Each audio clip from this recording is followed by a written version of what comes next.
I'm Pauline Ugalde, an artisan for Blue Forge Press and the director of the audio adaptation of Thesis for Blue Forge Sound. For my July 2026 open mic presentation, I'm covering a particular aspect of the world building for writing the novella for Thesis. In particular, how I originally set this novella and the planned series after it during 2023 rather than 2024. The final version available for purchase takes place in 2024 instead. Before I get started though, I'm announcing that we're fundraising $1,000 to compensate the 16 voice actors for the audio adaptation of Thesis. Our stretch goal is $1,200 to cover the associated fees with the production. You can donate to support the audio adaptation of Thesis at either tiny.cc/thesis-ugalde, Ugalde being spelled Ugalde, or at blueforgegroup.org/thesoundofthesis with hyphens between each of the words.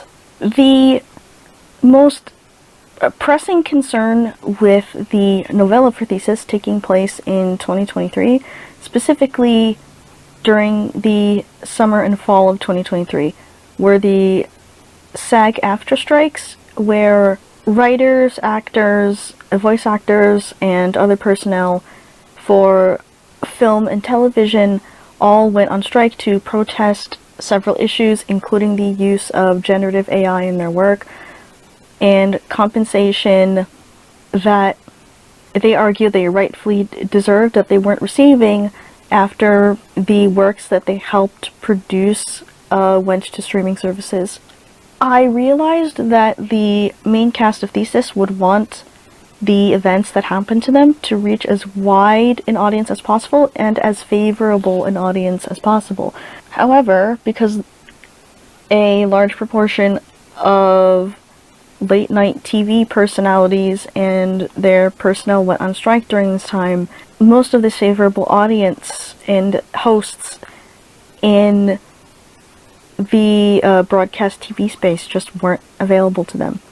In spite of the fact that they grew up using social media and have a social media presence, they know that the most widely used medium in the United States is television, so that's why I thought that they would reach out to these people.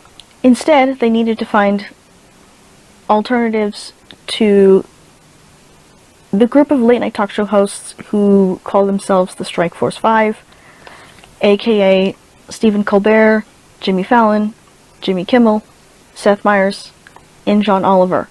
In particular, while the strike was going on, I kept track of which hosts were on the air in spite of the strikes, and I monitored the structure of in-person events that the characters could talk about their experiences at, in particular those taking place on college campuses. The second consideration regarding having Thesis and the subsequent books take place in 2023 instead of 2024 was regarding planning around the fact that I couldn't reference events that took place after 2023 in this book. This includes both in-story aspects, like having characters reference terminology or even having characters be killed in ways that at the latest took place before 2023 and not afterward.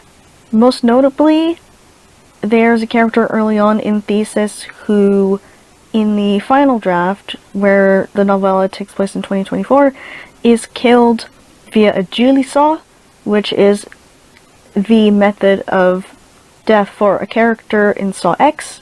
However, this film released in September 2023, which is 3 months after Thesis takes place. In the 2023 draft, this character was killed via an ink ribbon from a typewriter that was improvised into a garrote by the person who killed them. And even in the 2024 draft, I was able to reference the Geely saw because the main character who saw footage of this kill happen could identify it by name.